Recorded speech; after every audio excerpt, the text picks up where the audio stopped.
వసుంధర గారు ఒకప్పుడు గ్రామంలో గౌరవంగా ఉండే ఒక కుటుంబానికి చెందినవారు. తన యొక్క భర్త రామన్న గారు ఒక ప్రభుత్వ ఉద్యోగి.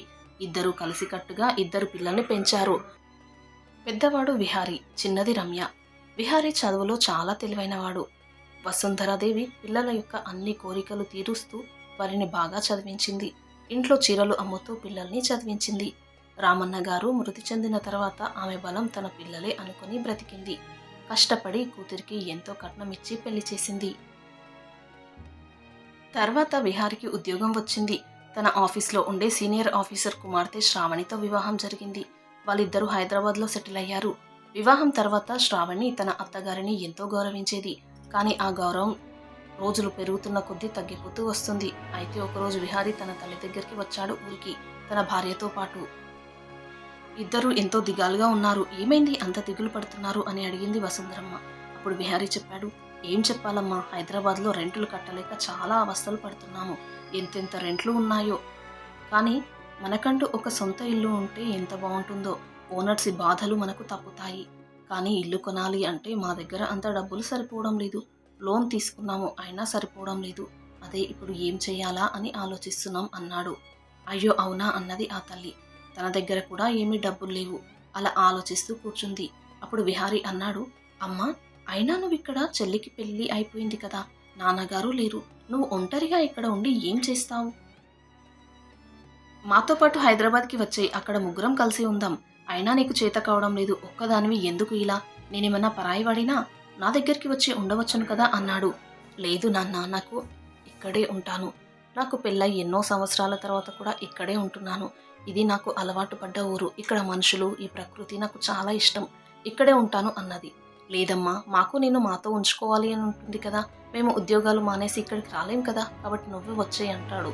ఆమె సరే అన్నది. అలా ఆమెను తీసుకుని వెళ్లారు హైదరాబాద్కి. ఒక 2 నెలలు ఆమెను బాగానే చూసుకున్నారు. తర్వాత 2 నెలల తర్వాత చెప్పారు, ఊర్లో ఆ ఇంటికి తాళం పెట్టాం కదమ్మా, అది వేస్ట్గా ఉంటుంది కదా, ఎవరికైనా అమ్మేద్దామా అన్నాడు ఆ కొడుకు. ఆ తల్లి షాక్ అయింది. ఆ ఇల్లుని ఎవరికైనా రెంట్కిస్తే సరిపోతుంది కదా అన్నది. లేదమ్మా, ఆ ఊర్లో అంత రెంట్ ఏం వస్తుందని, అమ్మేశామనుకో ఆ డబ్బులతో మనం ఇక్కడ పెద్ద ఇల్లు మనం కట్టుకోవచ్చు.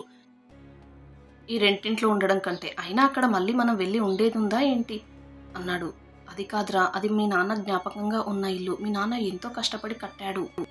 దాన్ని కూడా అమ్మేస్తా ఎలా అన్నది. లేదమ్మా, ఇప్పుడు ప్రాక్టికల్గా థింక్ చేయాలి కదా.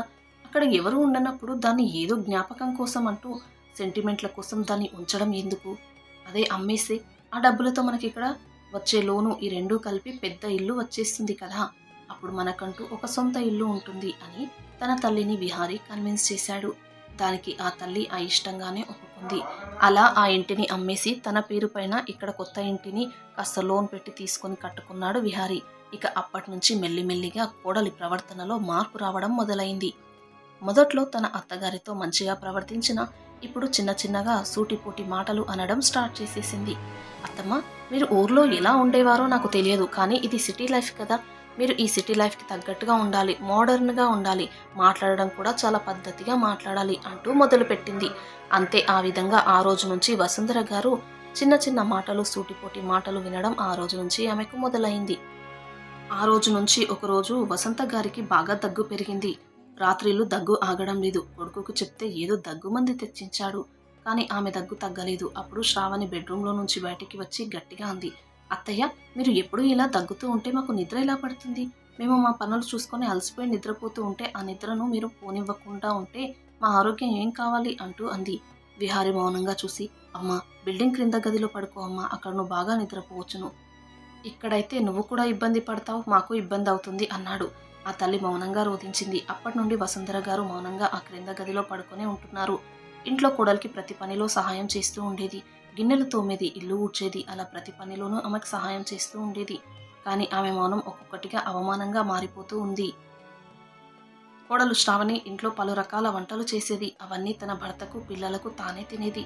తన అత్తయ్య గారికి కేవలం అన్నం, కూరలు, అది కూడా చద్దన్నము, చద్ది కూరలు పెడుతూ ఉండేది.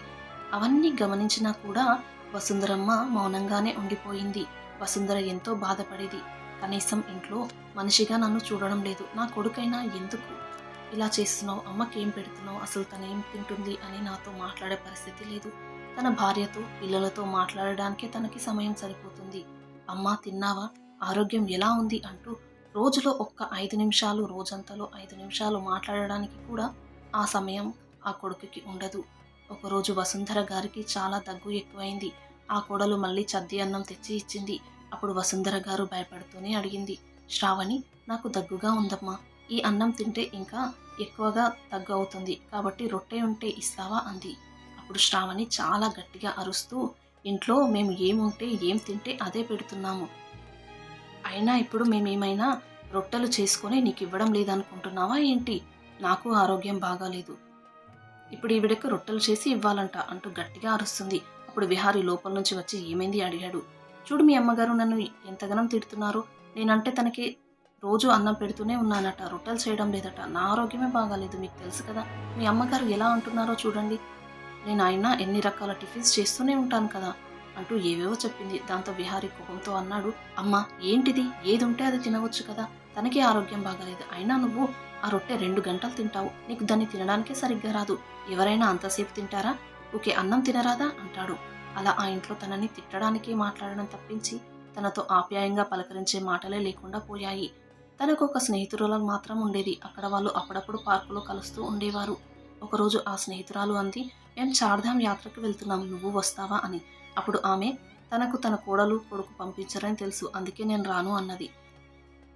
అప్పుడు ఆ స్నేహితురాలు చెప్పింది, మా కొడుకు అన్ని ఏర్పాట్లు చేస్తాడు నా కోసం. మనము అందరం సంతోషంగా వెళ్ళి రావచ్చును, నువ్వు కూడా రా అన్నది. అప్పుడు వసుంధర చెప్పింది, మీ కొడుకు నిన్ను ఎంతో బాగా చూసుకుంటాడు, కానీ నాకు ఆ పరిస్థితి లేదు. నన్ను మా ఇంట్లో పంపివ్వరు అన్నది. అంటే నువ్వు అడిగి చూడు ఒకసారి అన్నది ఆ స్నేహితురాలు. సరే అని వసుంధరాదేవి తన కొడుకుని అడిగింది. తోటి వాళ్ళు చార్ధామ్ యాత్రకు వెళ్తున్నారు. ఈ వయసులో నేను కూడా దేవుళ్లను దర్శనం చేసుకుంటే నాకు కాస్త ప్రశాంతంగా ఉంటుంది. అందరూ బస్సు కట్టుకుని వెళ్తున్నారు, నేను అందులో వెళ్తాను అని అడిగింది. దానికి ఆ కొడుకు కోడలు ఇంత ఎత్తున లేచారు. ఈ వయసులో నీకు తిరగడం అవసరమా? లేనిపోని ఆరోగ్య సమస్యలు వస్తాయి. దేవుడు ఎక్కడనో ఉండడు. మనసులో ప్రార్థిస్తే దేవుడు ఇక్కడే ఉంటాడు. అనవసరమైన ఖర్చులు, నా దగ్గర డబ్బులు లేవు ఇప్పుడు అన్నాడు. ఈమెకు షికార్లు చేయడం బాగా అలవాటైంది. వయసులో ఉన్న వాళ్ళం మనమే ఎక్కడికి సరిగ్గా వెళ్ళడం లేదు. ఈమె ట్రిప్పులు వేస్తుందంట, ట్రిప్పులు అని ఆ కోడలు కొడుకుకి వంత పాడింది. అప్పుడు వసుంధరాదేవి ఎంతో బాధపడింది ఆ మాటలకు. వద్దమ్మ, నా దగ్గర డబ్బులు లేవని చెబితే అయిపోతుంది కదా, దానికి ఇన్ని మాటలు ఎందుకు? ఆమెకు అర్థం కాలేదు. మరునాడు తన స్నేహితురాలు కలిసినప్పుడు జరిగింది చెప్పింది. దాంతో తన స్నేహితురాలు అన్నది, నువ్వు ఎందుకు వసుంధరా వాళ్ళు ఇన్ని మాటలు ఇన్ని అవమానాలు చేస్తున్నా నువ్వు ఎదురు తిరగవు? వాళ్ళకు అదే అలవాటైపోయింది. నువ్వు ఎందుకు పడతావు వాళ్ళ మాటలు? నీ తప్పు లేకుండా వాళ్ళు అంటూ ఉంటే ఎందుకు ఊరుకుంటావు అన్నది. ఆ మాటలు వసుంధరాదేవికి సబబే అనిపించింది. అలా ఆమె ఆ రోజు మాట్లాడి గేటు తీసుకుని లోపలికి వస్తూ ఉన్నప్పుడు కోడలు అడ్డుగా నిలబడి వసుంధర గారితో అన్నది, ఇంట్లో ఏదన్నా పని చేయమన్నప్పుడు నీకు ఎక్కడ లేని అనారోగ్య సమస్యలు గుర్తుకు వస్తాయి. కానీ ఇప్పుడు పార్కుల చుట్టూ తిరిగితే ఎటువంటి అనారోగ్య సమస్యలు నీకు రావు. వాకింగ్ కని వెళ్తూ ఉంటారు అంటూ అన్నది. అప్పుడు తన స్నేహితురాలు చెప్పిన మాటలు గుర్తుకు తెచ్చుకున్న వసుంధర గారు అంటారు, కోడలా, నేను ఇంట్లో ఏం పని చేయడం లేదు. నీకు అంట్లు తోముతున్నాను, ఇల్లు ఊడుస్తున్నాను, వంటలో సహాయం చేస్తున్నాను. ఇంకా నీకు ఏ పని చేయలేదో చెప్పు. అంతేకాని ఇలా మాటలు మాట్లాడవద్దు, నోరు జారవద్దు. పెద్ద చిన్న మర్యాద తెలుసుకొని మాట్లాడాలి నువ్వు అన్నది. అంతే, ఆ మాటకి ఇంత ఎత్తున లేచింది ఆమె. నిన్న మొన్నటి వరకు సైలెంట్గా ఉండేదానివి, ఇప్పుడు బయట ఫ్రెండ్స్ ఎక్కువైపోయారు నీకు, నాకే ఎదురు చెప్తున్నావు అంటూ కోపంగా లోపలికి వెళ్ళిపోయింది ఆ కోడలు. సాయంత్రం కొడుకు వచ్చే సమయానికి ఆ కోడలు ఏడుపు నటిస్తూ ఉంది. తన భర్తకి తన అమ్మ గురించి ఎన్నో మాటలు చెప్పింది. మీ అమ్మగారు నన్ను ఎంతో తిట్టారు అని, ఇక నేను ఇంట్లో ఉండను అంటూ ఎంతో ఏడుస్తూ చెప్పింది. దాంతో కోపం తెచ్చుకున్న విహారి తన తల్లి దగ్గరికి వెళ్ళి, అమ్మ, నువ్వు ఎందుకు నా భార్యని ఎప్పుడు సతాయిస్తూ ఉంటావు? తను ఎంత బాధపడుతూ ఉంది. నీకు ఏ పని లేదా? ఇంట్లో తిని ఊరికే కూర్చోమంటే నీకేమైనా ఇంటి బాధ్యతలు అప్పచెప్తున్నామా? ఎందుకు ఇలా మమ్మల్ని ఇబ్బంది పెడతావు అన్నాడు. ఆ మాటలు విని ఆశ్చర్యపోయిన ఆ తల్లి అంటుంది, అసలు ఏం జరిగిందో ఏమీ అడగవా? నీకు నీ భార్య అంటే అంత ఇష్టం. నీ తల్లికి ఇంత అనారోగ్యం ఉన్నా, తనకు ఏ బాధ ఉన్నా ఏమీ పట్టించుకోవా? భార్య పైన ఉన్న ప్రేమ కాస్త తల్లిపైన కూడా ఉంటే బాగుంటుంది అన్నది. అంతే, ఆ మాటకి కోపం వచ్చిన విహారీ కోపంతో తన తల్లిని చెంపదెబ్బ కొట్టాడు. నువ్వు నాతోటి ఇలా మాట్లాడుతున్నావు, ఇంకా నా భార్యని ఎంత హింసిస్తున్నావో నాకు ఇప్పుడు అర్థమవుతుంది. మర్యాదగా పెట్టింది తిని సైలెంట్గా కూర్చో అంటే తిట్టి అక్కడి నుంచి వెళ్ళిపోతాడు. ఆ హఠాత్ పరిణామానికి ఆమె ఎంతో బాధపడుతుంది. తన కొడుకు తన పట్ల ఏ విధంగా ప్రవర్తిస్తాడు అని ఆమె అస్సలు ఊహించలేకపోయింది. ఆ రోజంతా ఏడుస్తూ కూర్చుంది. తినలేదు కూడా. మరునాడు కూడా అంతే. తినడానికి కూడా కోడలు రమ్మనలేదు, కొడుకు పిలవలేదు. తర్వాత ఆమె బాధతో తన స్నేహితురాల్ని కలవడానికి వెళ్ళింది. అప్పుడు ఏమైంది అలా ఉన్నావు అని స్నేహితురాలు అడిగితే జరిగింది చెప్పింది. అప్పుడు ఆ స్నేహితురాలు చెప్పింది, నువ్వు నీ పట్ల ఇంత దారుణంగా ప్రవర్తిస్తే ఎలా ఊరుకుంటున్నావు? నీకంటూ ఆత్మాభిమానం లేదా? ఈరోజు నిన్ను కొట్టాడు, రేపు ఇంట్లో నుంచి మెడ పట్టుకొని బయటకు గెంటేస్తాడు. నీ గురించి నువ్వు ఆలోచించుకో అని చెప్పింది. దాంతో ఆలోచనలో పడిపోయింది వసుంధర గారు. అవును, ఇంత అవమానం నాకు ఎందుకు? ఇక్కడ ఉండి కానీ ఊర్లో ఉన్న నా ఇల్లును వీళ్ళు తీసేసుకున్నారు, ఇక్కడనే ఉండను అని బాగా ఆలోచించింది. తను ఒక నిర్ణయం తీసుకుంది. దాంతో వెంటనే తను ఇంటికి వచ్చింది. వచ్చి తన అలమారాలో ఉన్న ఆమె యొక్క నగలు, ఆమె బట్టలు తీసుకుని కొడుకుని మరియు కోడల్ని పిలిచింది. నేను మీకు ఇక్కడ భారంగా ఉన్నాను, ఇక మీదట ఉండదలుచుకోలేదు. నాకు ఆసరాగా ఉన్న ఆ ఇంటిని అమ్మేసి నన్ను మీరు ఇక్కడికి తీసుకువచ్చారు. కానీ ఇక్కడికి తీసుకువచ్చి మీరు నా పట్ల చూపించిన ప్రేమకు చాలా ధన్యవాదాలు. నేను ఇక మీతో పాటు ఉండలేను, నేను వెళ్ళిపోతున్నాను అన్నది. ఆ మాటలు విని వాళ్ళిద్దరూ ఒకరి ముఖాలు ఒకరు చూసుకున్నారు. అప్పుడు విహారీ అన్నాడు, అమ్మా, ఏం మాట్లాడుతున్నావు నువ్వు? ఎక్కడికి వెళ్తావు? అయినా ఒకవేళ నువ్వు బహుశా కూతురు దగ్గరికి వెళ్ళాలి అనుకుంటున్నావేమో, కానీ ఒక ఇంటికి ఇచ్చాక కూతురు దగ్గరికి వెళ్తే బాగుంటుందా? అల్లుడేమనుకుంటాడు? పైగా కూతురి అత్త మామ ఏమనుకుంటారు? మన పరువు తీయడానికే నువ్వు అలా వెళ్తావా ఏంటి అన్నాడు. అప్పుడు వసుంధర గారు చెప్పారు, నేను కూతురు దగ్గరికి వెళ్ళడం లేదు, నా ధైర్యంతో నేను చూసుకుంటాను, నేను మన ఊరికి వెళ్తాను అన్నది. అక్కడ ఊర్లో వెళ్ళి ఎక్కడ ఉంటావు అడిగాడు. ఎక్కడో అక్కడ, ఇన్నాళ్ళు ఆ ఊర్లో బ్రతికాను, నాకు ఉండడానికి కాస్త చోటు ఇవ్వదా ఆ ఊరు? తప్పకుండా ఇస్తారు, వాళ్ళందరూ మంచివాళ్ళు అంటూ వెళుతూ ఉంది. కొడుకు కూడా సరే వెళ్ళు, నీకే తెలుస్తుంది అంటూ చెప్పి సోఫాలో కూర్చున్నాడు. ఆ తల్లి అటు నుంచి తన ఊరికి వెళ్ళిపోయింది. అక్కడ ఊర్లో ఒక చిన్న ఇల్లు అద్దెకు తీసుకుని ఉంది. ఆమె ఇప్పుడు చాలా ప్రశాంతంగా ఉంది. అక్కడ సూటిపోటి మాటలు లేవు, ఆప్యాయంగా పలకరించే ఊరి వాళ్ళు ఉన్నారు. తన దగ్గర కాస్త డబ్బును ఉంచుకుంది. అలాగే ఊర్లో పెన్షన్కి అప్లై చేసుకుంది. పెన్షన్ డబ్బులు వస్తున్నాయి. దాంతో ఆమె ఇప్పుడు సంతోషంగానే ఉంది. కానీ ఇరుగు పొరుగు వాళ్ళు వచ్చి చెప్పారు, నీ కొడుకు అలా నిన్ను కొట్టడం తప్పు, కానీ నువ్వు అక్కడ నుంచి వచ్చి ఉండేది కాదేమో, ఎందుకంటే నీకు వయసు అయిపోతుంది, అన్ని పనులు నువ్వు చూసుకోలేవు కదా. వయసు మీద పడుతూ ఉంటే నీ అంతటా నీవు వండుకొని తినడం ఇబ్బంది అవుతుంది. ఇప్పుడంటే కాలు చేతులు బాగానే ఉన్నాయి, చేసుకుంటావు. ఒక 5-6 సంవత్సరాల తర్వాత ఏంటి నీ పరిస్థితి? వంట ఎలా చేసుకుంటావు? నీకు ఎన్నో ఆరోగ్య సమస్యలు వస్తాయి. అప్పుడు నీకంటూ తోడుగా ఎవరో ఒకరు ఉండాలి కదా. తిట్టో కొట్టో కొడుకు చూసుకుంటాడేమో, కానీ ఇప్పుడు ఒంటరిగా ఉంటే ఎలా అన్నారు. ఆ మాటలు ఆమెను ఆలోచనలో పడేశాయి. వచ్చేసి తప్పు చేశానా? కానీ అక్కడ ఉండి ప్రతిరోజు నా ఆత్మాభిమానాన్ని కించపరచుకోవడం సబమేనా అనుకుంది. తర్వాత ఆమె ఆలోచన చేసుకుంది. నాకు భవిష్యత్తులో అనారోగ్య సమస్యలు వచ్చినప్పుడు ఎవరూ పట్టించుకోరని భయపడుతూ నేను కూర్చోలేను. నాకు చేతనైనంత వరకు నేను ఏదో చేసుకుంటాను అనుకుంది. ఆమె కాస్త చదువుకున్న వ్యక్తి. దాంతో ఆమె చుట్టుపక్కల పిల్లలకి ట్యూషన్స్ చెప్పడం ప్రారంభించింది. డబ్బులు ఏమీ తీసుకునేది కాదు, కానీ కొందరు నువ్వు ఇలా డబ్బులు తీసుకోకుండా ఉంటే నీకు ఎలా గడుస్తుంది అని వాళ్ళు పిల్లల తల్లిదండ్రులు ట్యూషన్ చెప్పినందుకు కాస్త డబ్బులు ఇచ్చేవారు. ఇప్పుడు ఆ డబ్బులతో ఆమె ఇల్లు గడుస్తూ ఉంది. అలాగే గవర్నమెంట్ ఇచ్చే పెన్షన్ డబ్బులు, అలాగే ఆ పిల్లలు అమాయకమైన నవ్వులు, వాళ్ళు అడిగే ప్రశ్నలలో ఆమె జీవితం ఎంతో సరదాగా సాగిపోతుంది. ఇక తనకు చేతకాని సమయంలో తాను పొదుపుగా వాడుకున్న ఆ డబ్బులతో ఏదైనా వృద్ధాశ్రమంలో జాయిన్ అయ్యి అక్కడ తనతో పాటు ఉండే మిగిలిన వృద్ధులతో ఉంటాను అని నిర్ణయించుకొని ఉంది. ఇలా సంవత్సరం గడిచింది. తన కొడుకు విహారీ ఒకరోజు హఠాత్తుగా వచ్చాడు. అమ్మా, నిన్ను నాతో పాటు తీసుకువెళ్ళడానికి వచ్చాను. నువ్వు ఎంత బాధపడ్డావో, ఆ రోజు తొందరపడి ఏదో నిన్ను అలా కొట్టాను, కానీ నా తప్పు నేను తెలుసుకున్నాను, రా అమ్మా అంటూ అన్నాడు. ఆ మాటలు విని షాక్ అయింది. నేను లేని లోటు వీటికి అంతలా ఏం తెలిసింది అని ఆలోచన చేసింది. నిజానికి విహారీ ఎందుకు వచ్చాడంటే తన భార్య శ్రావణి ఇప్పుడు ప్రెగ్నెంట్గా ఉంది, తనకి సహాయంగా ఉండడానికి. అలాగే ఇప్పుడు ఆమె డెలివరీకి వస్తే పిల్లల్ని చూడడానికి తన తల్లి ఉంటే బాగుంటుంది అన్న ఆలోచన అతడికి. అందుకే ఇప్పుడు అతడికి తల్లి విలువ తెలిసి వస్తుంది. కాబట్టి పిల్లల్ని చూసుకోవడానికి, తన భార్యను చూసుకోవడానికి తన తల్లి కావాలి. ఆ విషయం దాచిపెట్టి అమ్మా నువ్వు రా అంటూ అనసాగాడు. అప్పుడు ఆ తల్లి చెప్పింది, బాబు నేను ఇక్కడ సెటిల్ అయ్యాను, ఇక ఇక్కడి నుంచి ఎక్కడికి రాలేను అని ఖరాఖండిగా చెప్పింది.